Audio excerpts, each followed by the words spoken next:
Hello, welcome to another Gespies Atari stuff video. Last year Atari released the 2600 Plus, a reissue of the classic Atari 2600, but now with HDMI for a perfect picture on modern televisions. Unlike the original 2600, the 2600 Plus could also play Atari 7800 games. This year Atari announced another reissue of one of its classic game consoles. This time a reissue of the Atari 7800, which they called the Atari 7800 Plus. Because the 2600 Plus can also play 7800 games, there is technically not much difference with the 7800 Plus. So I doubted whether I should order the 7800 Plus. But as an Atari fan, I couldn't resist it. So I pre-ordered it and it has finally arrived. We are going to open it up and see what the 7800 Plus has to offer.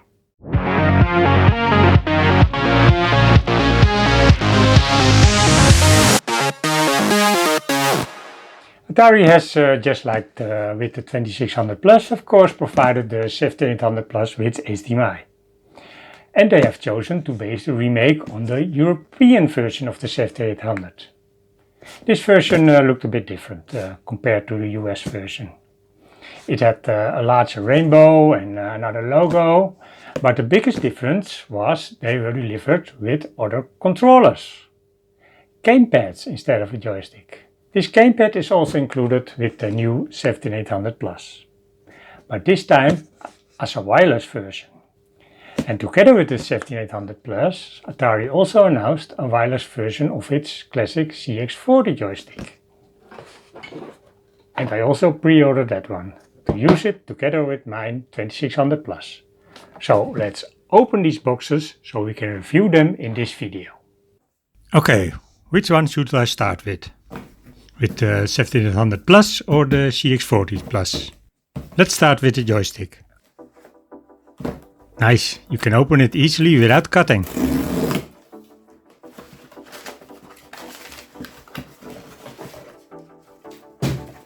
And that's him.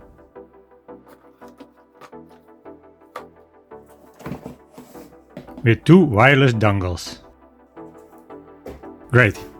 Now let's start with the 7800 Plus. It looks like you can also open it without cutting. If I can find the beginning. Ah, yes, I have it.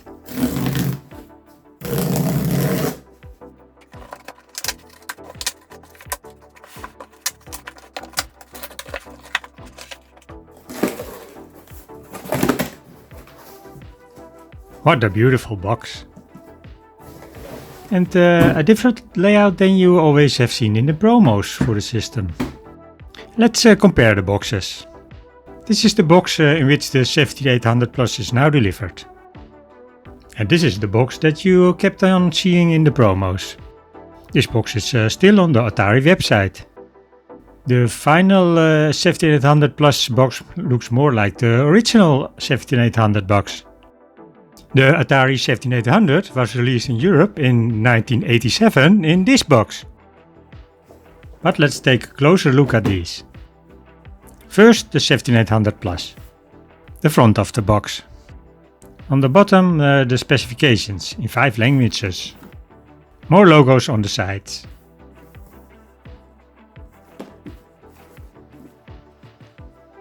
And a lot of information on the bottom. Now take it out of its plastic.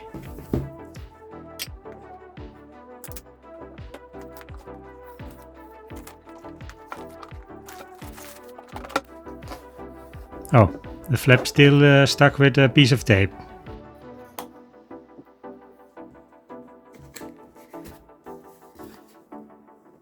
And here we see the console right away. First let's get this box out.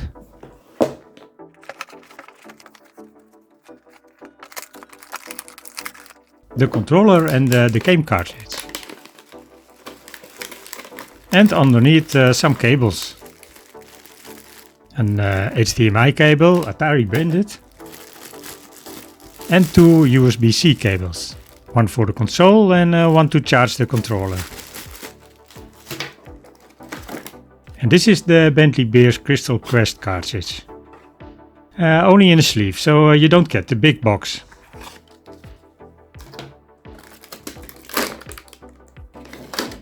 And the controller. You can screw the thumbstick on yourself. So you can choose whether you prefer a D-pad or a thumbstick.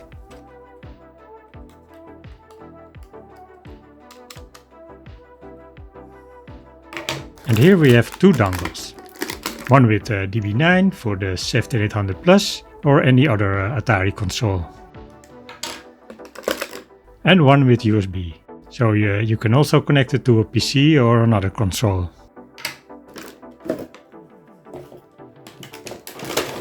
Now we go to the console.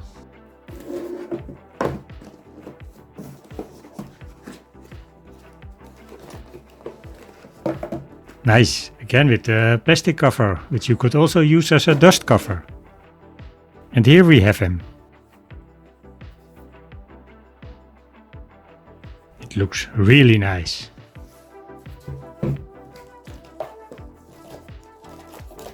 And a quick start guide for the console.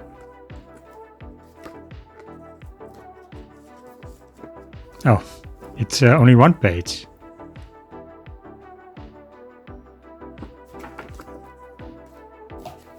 And a manual for Crystal Castle. That's nice that Atari does that these days.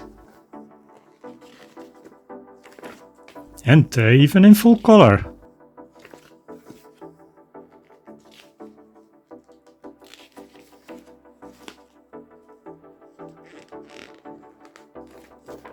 It's really nice. Everything is unpacked, so let's take a closer look at the console. At the top we found buttons for power, pause, select and reset. On the front there are the controller ports for player 1 and player 2. And the difficulty switches for player 1 and 2. On the back is the HDMI port, the USB-C port for power, and an aspect radio switch for 4x3 or 19x6, so for a standard or widescreen view. On the top is that beautifully made logo. And the cartridge port, which is dust-proof on the Plus, while on the old 7800 you could see the PCB from there. That logo is really beautiful made. And the Crystal Quest cartridge, where something caught my eye. The back shows a P, probably for PAL, so they have made a PAL version for Europe, while with the 2600 Plus they simply sent the NTSC version in Europe. Because of that, the 10-in-1 cartridge did not work properly on an original 2600 in Europe. I made a video about that. The link to this video can be found in the description below this video. I never had a 7800 when it was released, and yeah, I still don't. So I can compare this one to an original 7800. But I can compare it to an 7800 Mini. That one was released in 2004 under the name Atari Flashback. I replaced the original red sticker with a more similar looking sticker. It doesn't have a cartridge port because the games are built in. But it has the same power and reset switches. But no pause and select switches, because these were built in on the joystick. And now the CX40 Plus joystick. So, also with two dongles.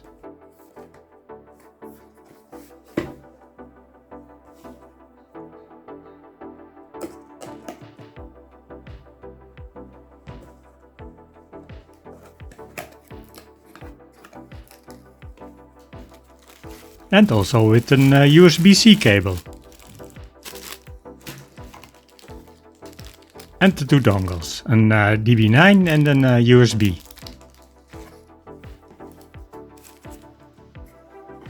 The joystick, and also a small quick start guide.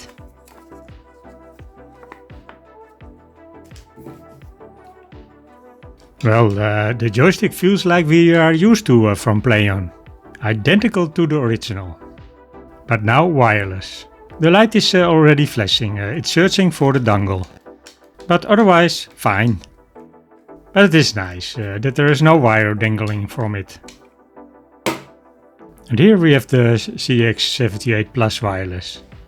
Let's compare it to the old CX40.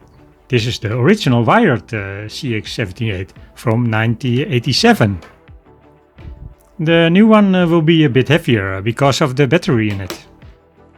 Yes, the old one is indeed lighter. And now the buttons. Okay, that is how they feel on the old one.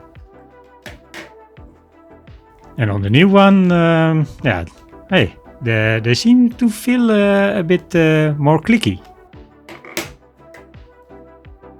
Yes, indeed. On the old one, they are a bit more mushy. Yes. On the new one, you feel more of a click. Yeah, I prefer that. So, yeah, it's a good improvement. Now, the old one doesn't feel good anymore now. And in terms of appearance, they have copied exactly from the old one. On the back of the new one there is only some text. But for the rest, they are exactly the same. The structure also feels the same. In a later shipment I received something else. I had ordered an extra game with the 17800 Plus. But yeah, strange, it was not sent in the same shipment. And the extra game is Bounty Bob Strikes Back for the Atari 17800. The box is a bit dented on one side, due to the poor packaging in which it was sent. I used to play this game a lot. I had this game for the Atari 800 XL. I still have the original.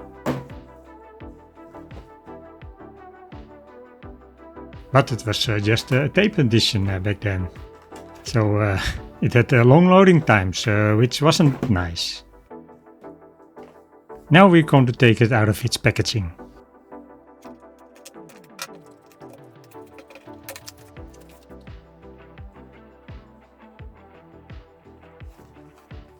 You can play it on the 2600 Plus, the 17800, Old and Plus, and with all the joysticks. It only needs one button.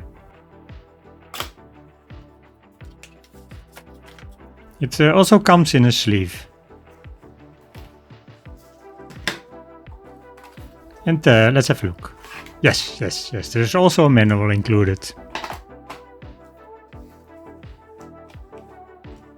Then it's time to hook it up.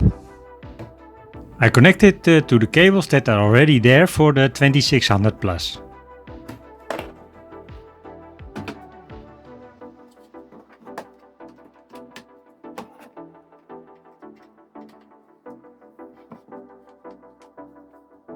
We connect the dongle with the DB9 connector to the first joystick port.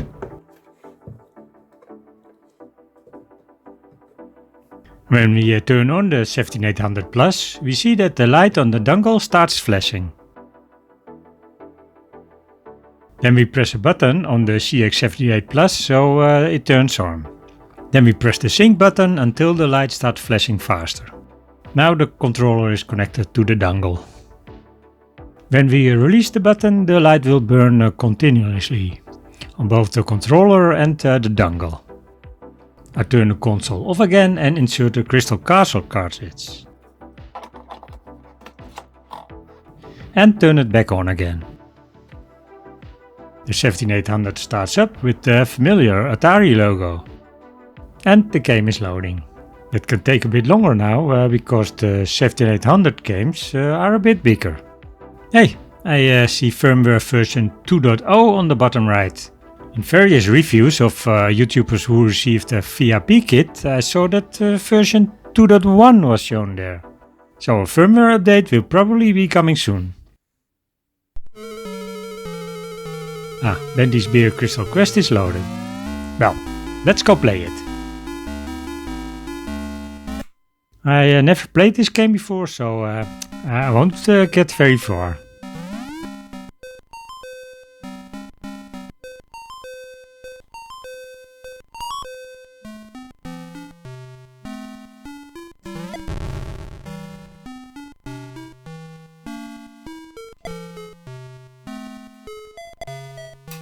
Oh, I think I'm doing something wrong with jumping.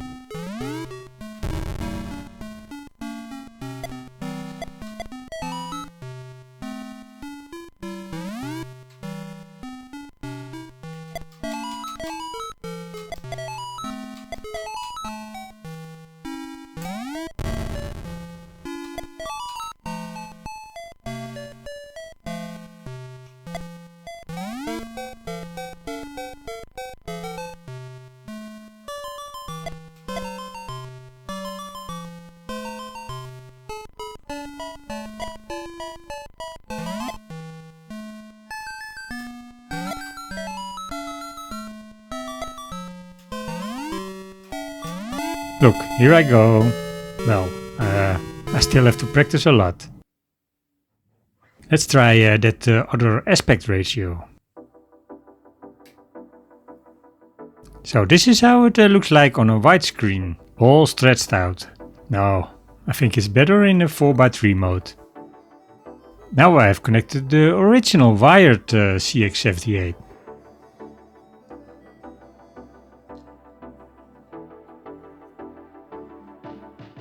And it looks like it just works as well as the new one. I didn't expect anything else. Let's try another game. Oh, that's going pretty rough. Let's compare it to the 2600 Plus.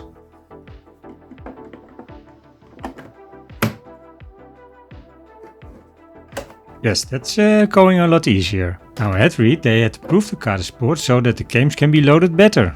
But that probably makes removing the game harder. Now let's try an 2600 game. I'm going to try River Raid.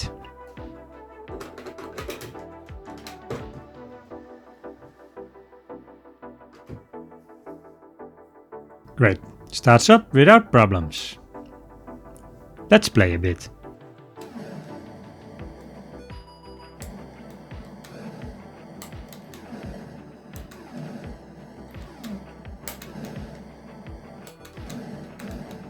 Well, goes without problems.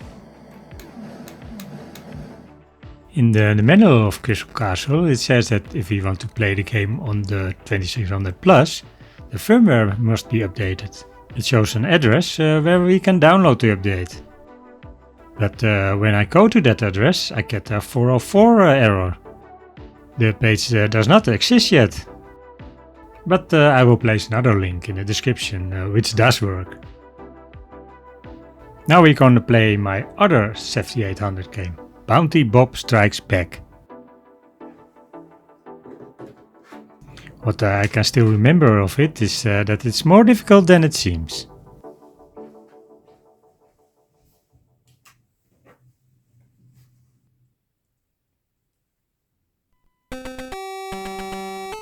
Oh yes, that title screen with the birds. But yeah, this is different than in the original. I always liked that original a lot. But let's see if I can still play it.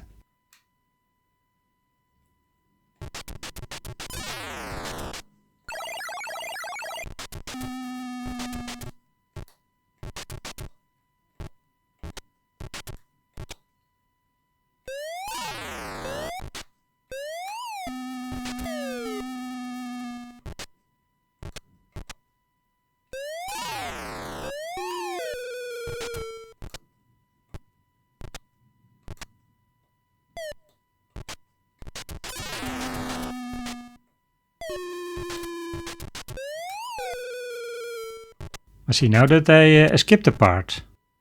Well, I will die soon anyway.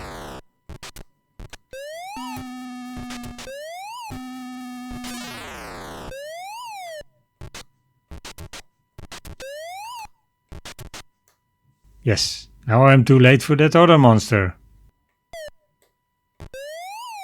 Okay, so I'm already dead.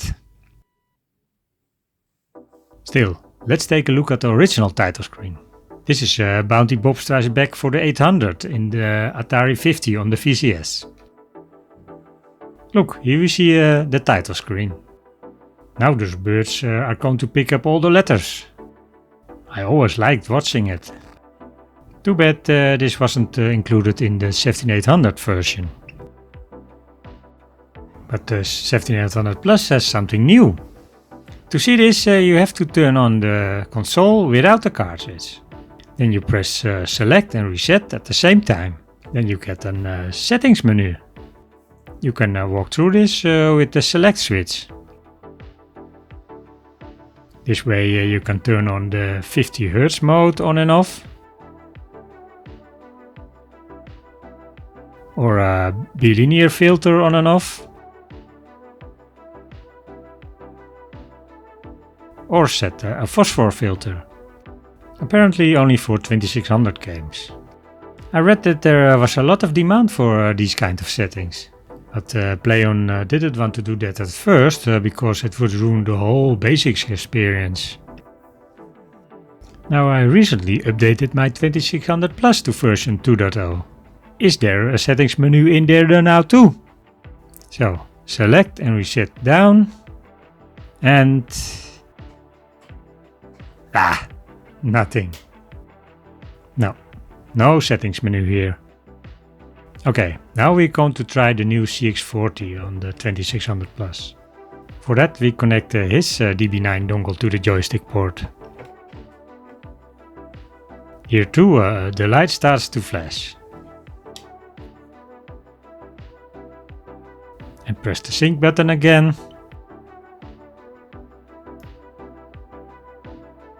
And yes, he found it. To test the joystick, I placed the Demon Attack in the 2600 Plus.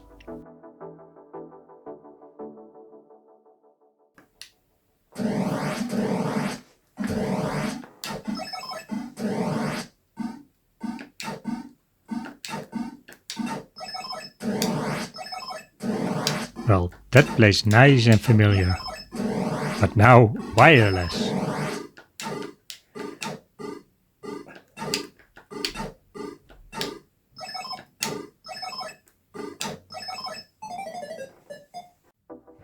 But of course, you should also be able to play Crystal Quest on the 2600 Plus. I'm going to play it with the CX40, which only has one button. According to the manual, you have to set the A and B difficulty switches to a certain position.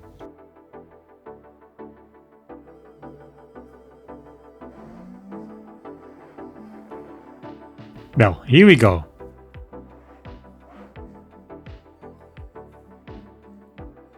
Yes, that works. But the button does nothing. I can only jump with the joystick in the up position. Quickly pick up a crystal to see if I can shoot with it.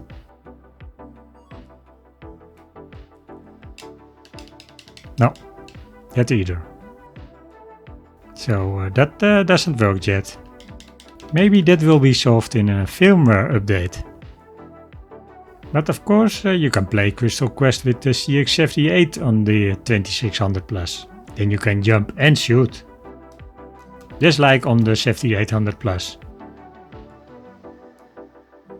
Now let's see if we can get the CX40 working on a Windows PC. For this it came with the USB dongle.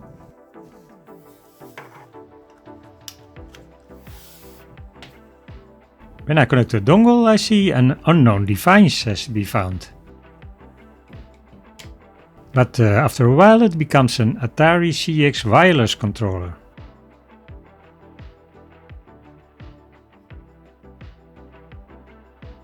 We go to its settings and then we see it responds to the joystick. Now I have tried to play a game on Steam with it, but I haven't succeeded yet. But can we also use the controller on the Atari VCS?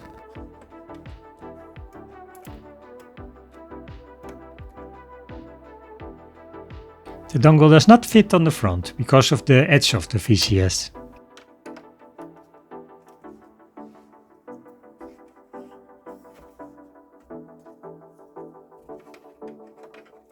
But it fits perfectly on the back. On the VCS I see that Gamepad Detected appears on the top. but the gamepad does not appear in the list. I can't select anything with it either. I'll have to investigate that a bit further sometime.